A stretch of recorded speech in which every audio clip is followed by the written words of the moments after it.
triangle law of vector addition. This law is one of the simplest laws in which we can add two vectors. Let there be two vectors, vector A and vector B. If these two vectors are to be added up, these two vectors are to be represented by the two sides of a triangle taken in the same order.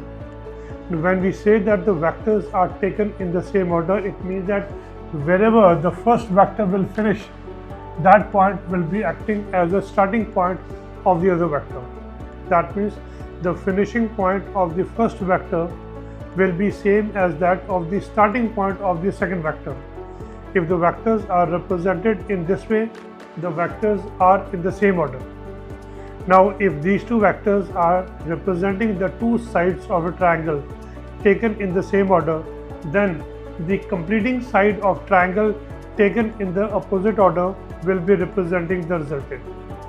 This law can be stated as triangle law of vector addition states that when two vectors are represented by the two sides of a triangle taken in the same order, then the completing side of triangle taken in the opposite order will be representing the resultant completely.